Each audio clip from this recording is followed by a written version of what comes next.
get membership, and then it's like $10,000. And so it was a bunch of families. And $10,000 like annual or just once?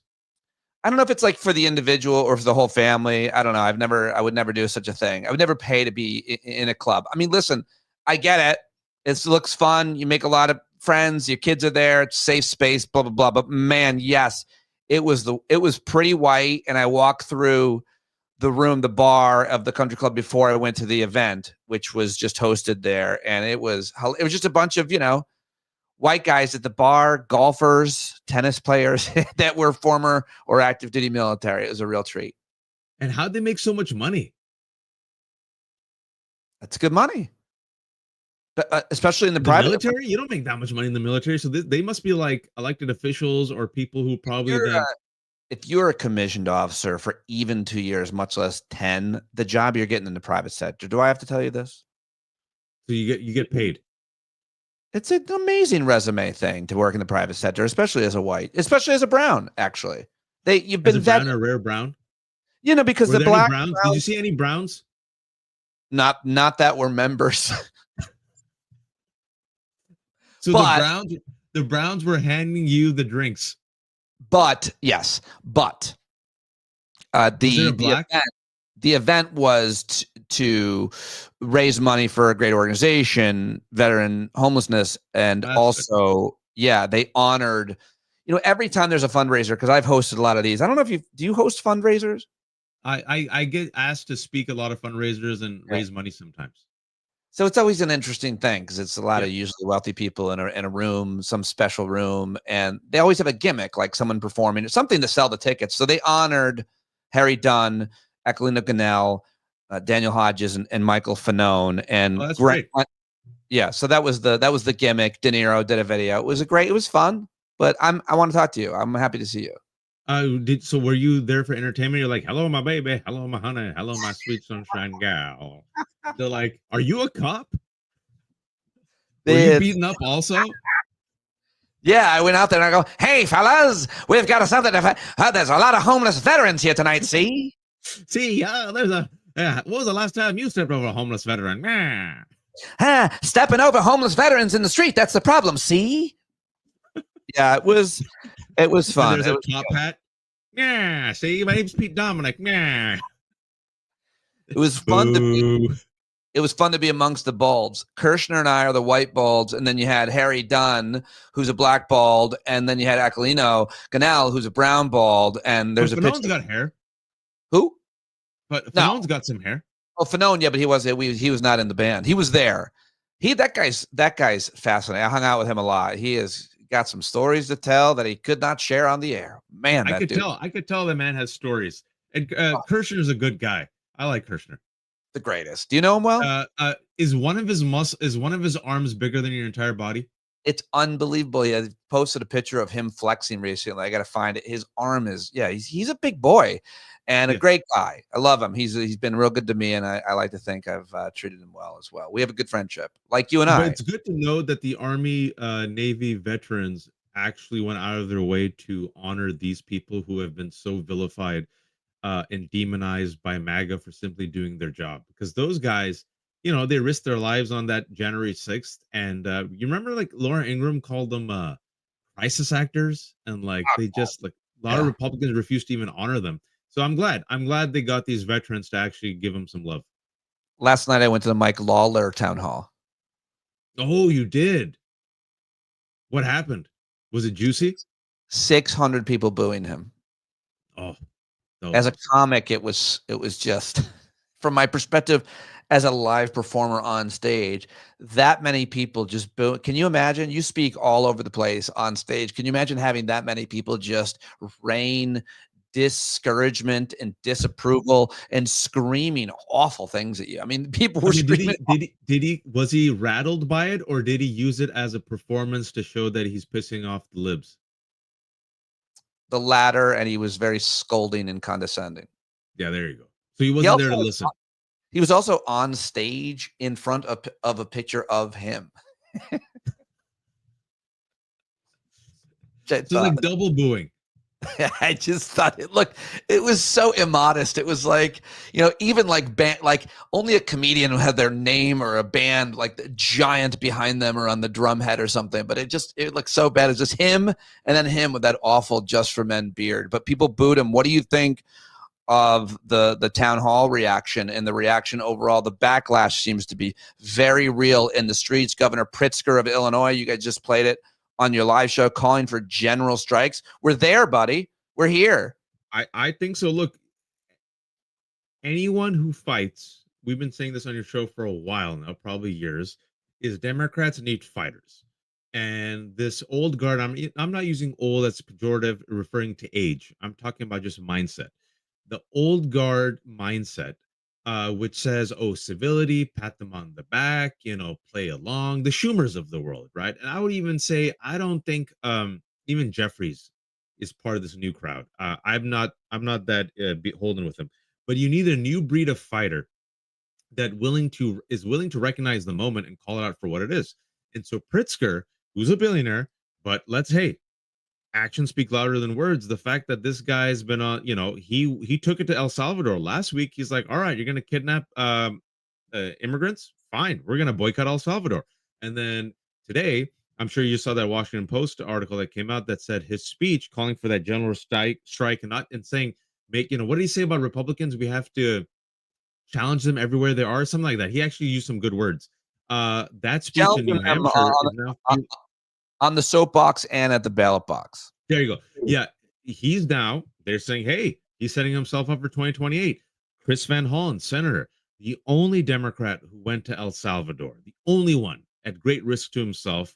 He got proof of life of Kilmar Garcia, and then media followed that story. And then over 2 weeks, Kilmar Garcia, Donald Trump is now negative 21 on this issue, right? And as of this week, his one strong suit, immigration, is now also in the negative. So it just shows you, Pete, if there are some Democrats who stand up and fight, and some media covers that story, very quickly Americans are like, wait, we thought you were kidnapping and deporting all the rapists and criminals.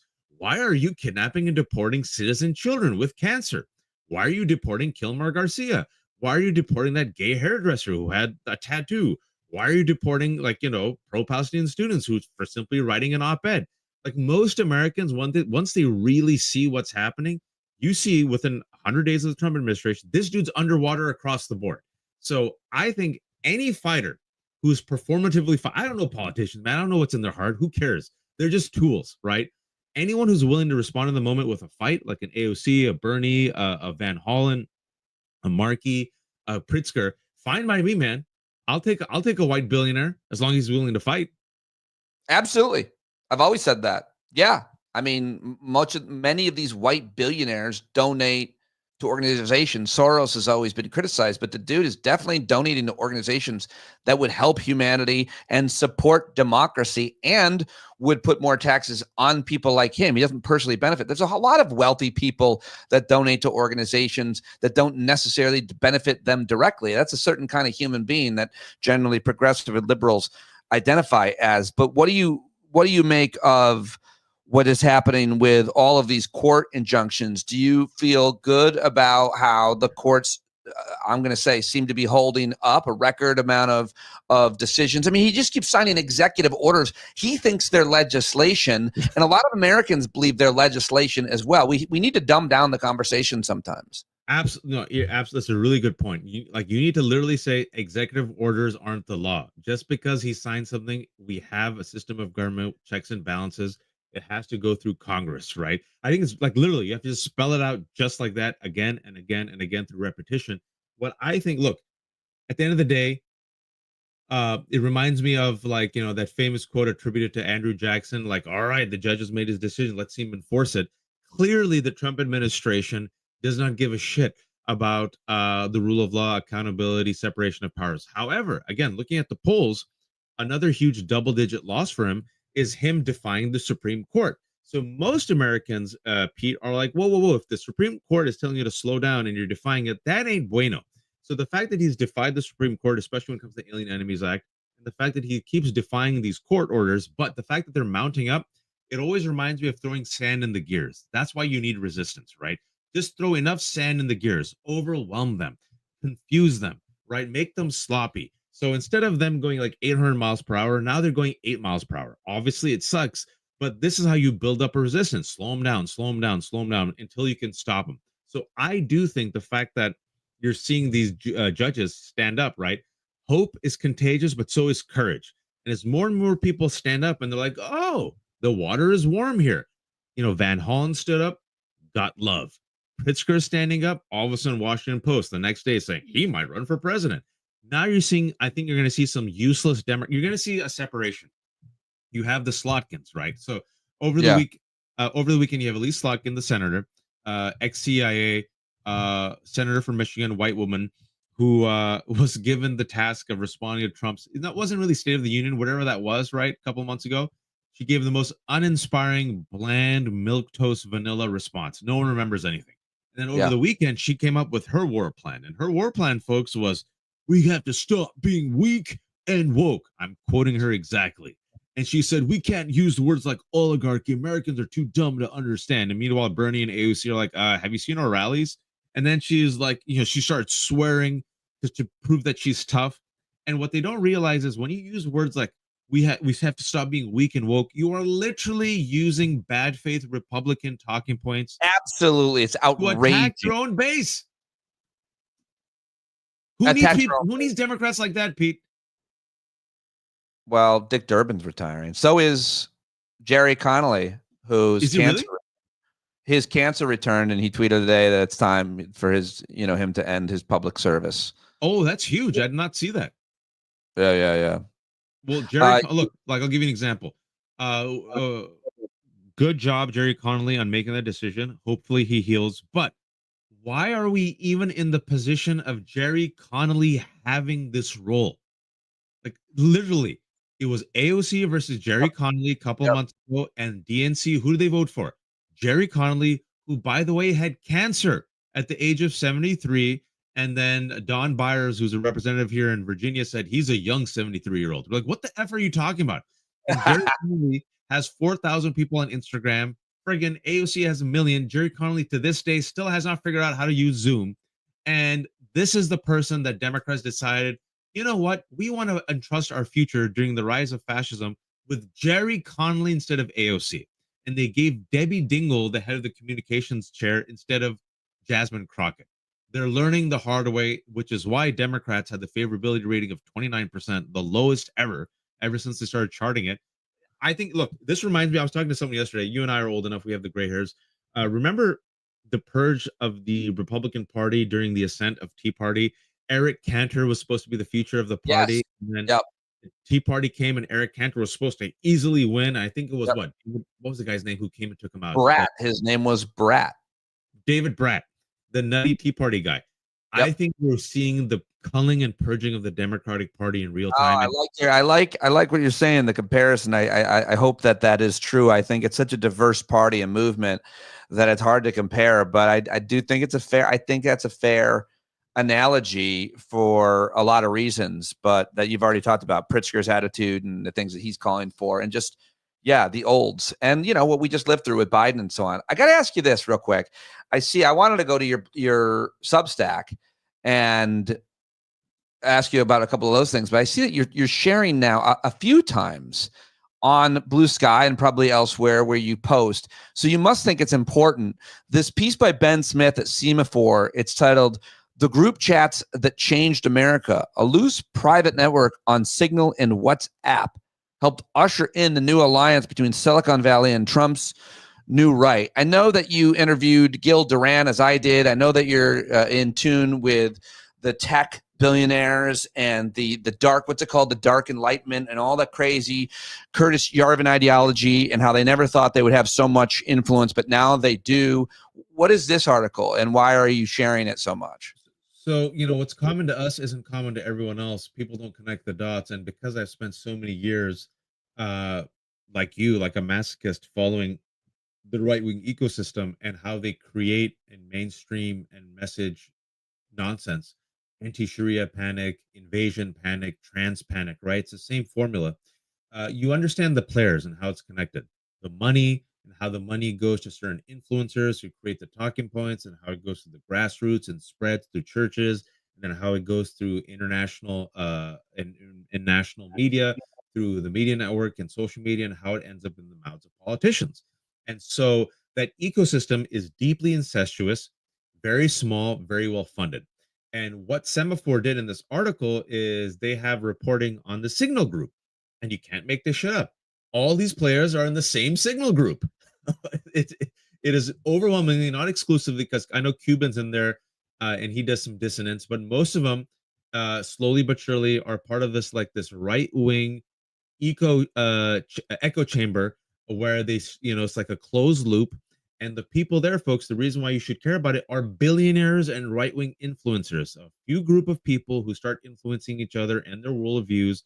The Curtis Yarvins, the broligarchy, the right wing, right? We're talking about like sociopaths and fascists who truly believe in like eugenics, racism, transhumanism, who believe that their way of the world is the right way of the world, who are funding people who are literally one step away from and or within the Trump administration. So the fact that these people are now exposed and now people see them and hear about them and know their ideology, they're like, oh, we're up against this, the 1%. It's like the Legion of Doom. And I feel like the more and more like Gil and others talk about the nerd right, the broligarchy, Elon Musk, Peter Thiel, who are these people? What's their end game? The more and more people are like, holy shit, these people are sociopaths. Oh, this explains why they're gutting regulations, going after NIH, going after vaccines, right? The eugenics, the racism, connecting the dots. What's common to us isn't common to everyone else. But I feel like slowly but surely people realize, oh, oligarchy, broligarchy, Musk, I get it. That's why I want them to it's an article that, because if you and I say it, we sound like nutty. We're like, oh, it's all conspiracy. It isn't. It's like literally Elon Musk, the richest man on earth, spent $300 million to be like the vice president. You're seeing it in real time. And this is an ideology, and these are his billionaire buddies who are friggin' nuts. What's crazy about it is that it creates a real problem for the Trump administration and the MAGA movement, because those guys are absolutely at odds with a whole bunch of other captains of industry, capitalist bosses, and so on. The tariffs are not good for, Elon Musk, you're watching this war within the movement, and this divide, this split is so important. I don't know how to articulate how important it is, but it's clearly, this splinter is clearly going to continue to create problems. And also, Waj, I heard Gary Cohn articulately from Trump One on Face the Nation, basically detail what's about to happen in the next 4 weeks vis-a-vis China. You talked about the approval ratings first. So my last question is to you. In the next 3 or 4 weeks, people are going to see at stores a lot of problems, higher prices, or maybe things not being there. That's the prediction. Maybe it's wrong. But if it's not 4 weeks, it's going to probably be 6 weeks. Maybe something could change, but it seems that is definitely going to be the case, given the trade war that we are now in with the Chinese, who can take it a lot longer and deeper than we can. That was not a metaphor for sex, but I think they can take it longer and deeper. Take it deeper and longer. We'll outlast. Never get into a sex war with China. You said a lot of stuff there, but speaking about it, it's not just the people who are warning Donald Trump that the shelves will be empty are the CEOs of Target and Walmart. As of last week, they apparently had an off-the-record meeting telling Donald Trump that his trade war is going to lead to literally empty shelves, right?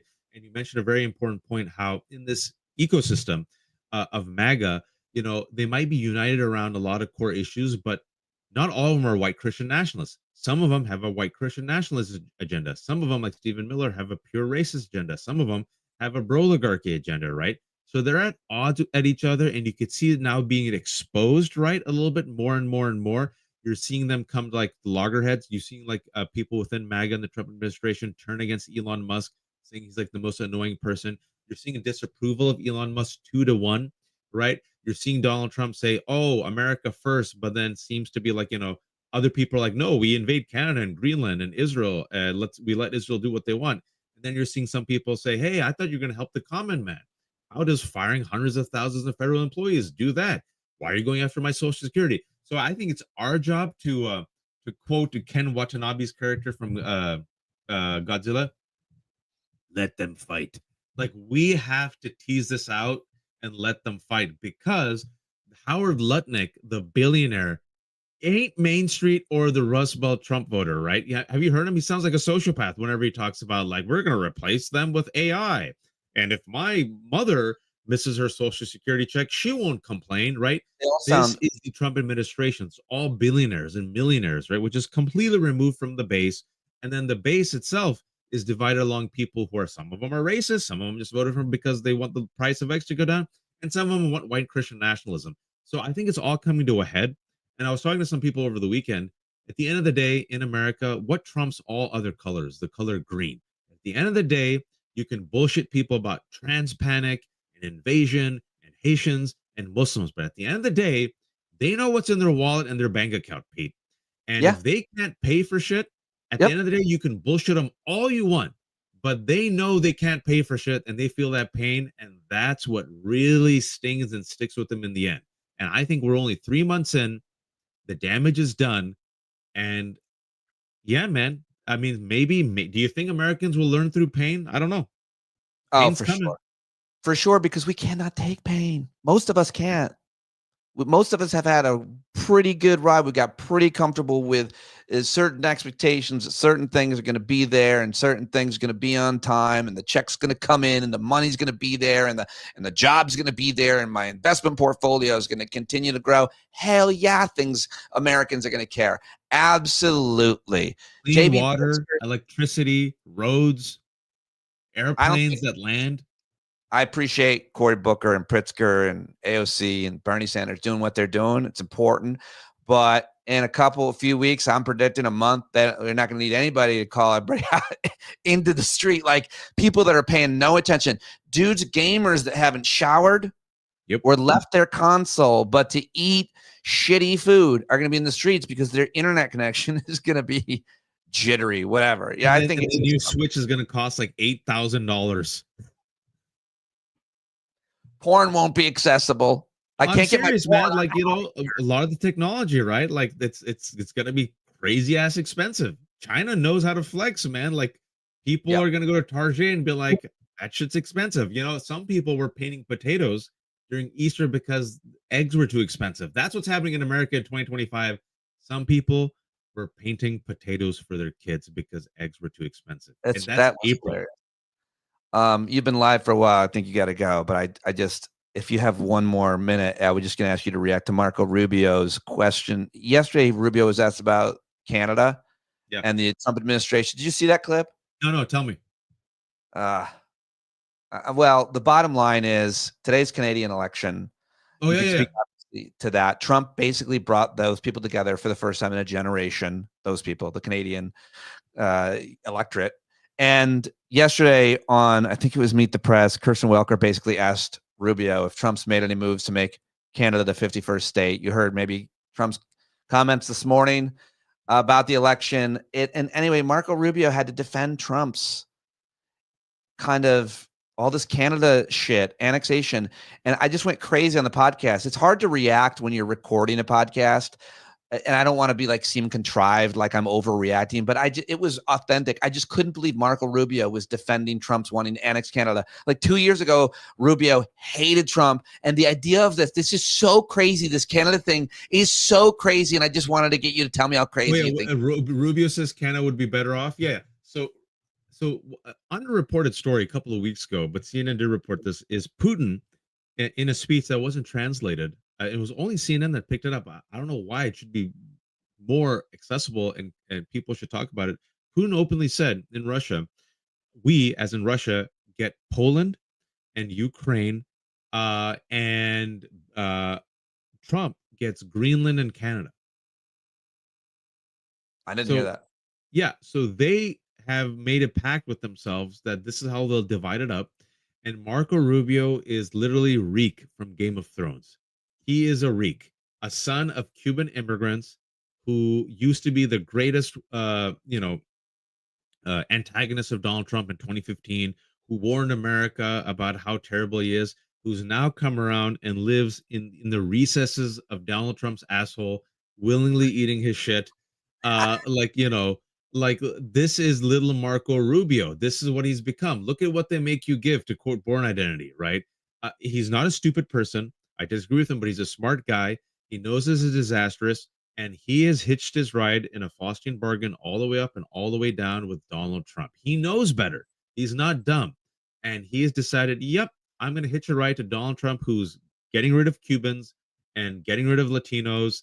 And I'm Cuban and my family's Cuban, but I don't care because this is how I stay relevant and how I have power. Yeah. Marco Rubio wins the Reek of the Year award. And speaking about Canada, fascinating. The Trump effect. Within 3 months, speaking about fighters, the Liberal Party, or what is considered the liberal movement in Canada, was left for dead. These conservatives were supposed to just do a slam dunk. Carney comes and he's talking about, like, Carney, let's see if he wins. I don't know. But Carney's like, I'm made for this moment. I'm good for crisis. We need a wartime crisis, leader. And the liberals now are neck and neck with conservatives because the liberals are standing up to Trump. So literally, Trump has resuscitated the liberal movement in Canada that was supposed to get knocked out. That's wild. In 3 months. Well, that's what you get for saying we're going to make you a state. What? You got Mike Myers, of all people, saying elbows up. Mike Myers, who's like the least political person on earth. Remember, we're old enough to remember that 2005 Hurricane Katrina fundraiser. They paired up Mike Myers with Kanye West. Remember that? There was all these celebrities. For those who don't realize, all these celebrities, a couple of hours, everyone was raising funds. They paired them all up.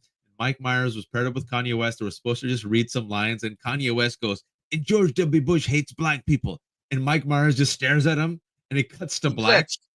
That Mike Myers is now like, elbows up, fight. And now Kanye is a Nazi. Warbalot, you're the greatest. You're the greatest. I said before you came on, I was watching you live with your partner DAnielle on Democracy-ish. And again, everybody should go subscribe to Waj and DAnielle on Substack and YouTube. You guys are going to be live on Substack tomorrow. Big Substacker if you're not subscribed to him. But I said before you joined me, I go, if Waj quotes from Godzilla and Good Will Hunting, rather, damn it, Born Identity, I said, if he quotes from both Godzilla and Born Identity, I will get day drunk. So you've earned it. I know you don't drink, but I mean, you've just flipped the switch. So I drank chai. Love you, buddy. Thank you very, very much. I've learned a lot from reading your stuff at Substack. And as always, we got to get you on Substack and YouTube. You could get like much more access and money and audience. We have to figure this out. Yeah, I'm on YouTube with you right now, and we had dozens watching. It was similar to your audience with Heather Cox Richardson. Get Heather Cox. For some reason, Heather Cox likes it. Oh, you got comments. Hey, I had no idea people were watching. Hey, everybody. Can you never, ever again say, get Heather Cox? I think. I said Heather Cox. Get Heather Cox. Get her some cucks to talk to. I had no idea there were people watching. I'm so used to this being recorded. I'm so glad I didn't say and do anything too crazy. Hey, everyone. This is great. So we got to get Pete on Substack because it'll help him get more money, and then he can use the same content across all the streams. I'm trying so hard to do it all. I don't know how you're able to do it all with 3 kids. So I'm impressed. I have no social life. Oh, that's why, because I have so many friends. That's why I'm behind. If you were invited to the White House Correspondents' Dinner over the weekend, would you have gone? Hell yes. I went to 5 of them and had a riot, and all of the criticisms are 1000% accurate, and I would still go. I love that. That's a really honest answer.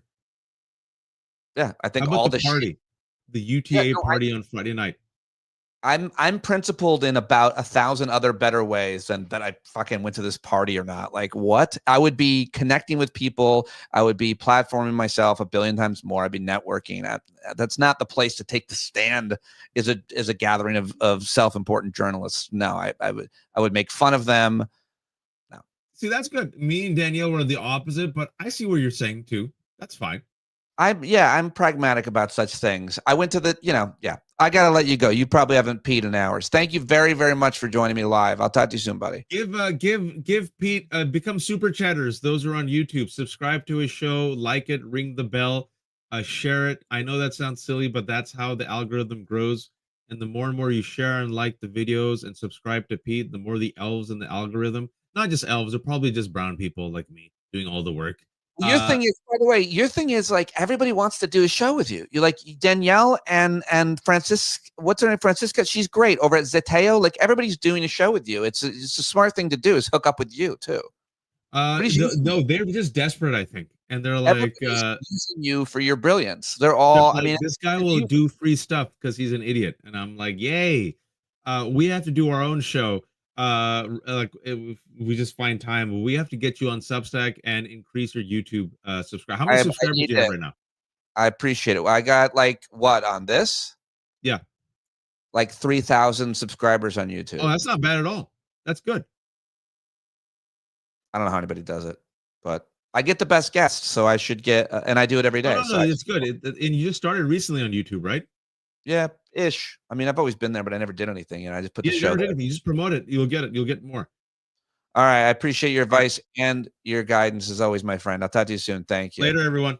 Take care. There he goes. There goes Waj. He's out. He's always trying to take care of me. I try to take care of him. Shit ebbs and flows. Thanks for watching, you guys. Thanks for hanging out and for watching live. I'll figure it out. You got to do it all. You got to do Substack and you got to do YouTube and you got to do a million things. And I love it. I'm not lazy, but like my thing is sitting in front of a computer for how many hours a day? That's your quality of life. How many hours a day are you in a vehicle commuting? How many hours a day are you in front of a computer? No matter your work, no matter how important it is, no matter how much you love it. How many hours are you kind of sedentary and sitting there? I got to get outside. I got to exercise. I don't know how. I just feel like all these people that are like they're walking around with their phones connected to a portable battery in a kitchen just because they want to make sure they don't miss a post on whatever their favorite social media. All right, I'm done. Thank you guys very much. And we'll talk to you later tonight at the Hangout if you're a paid subscriber. If not, what are you waiting for? Join us. Okay, end stream. Outdoors, you. You're funny, Kim. Bye-bye.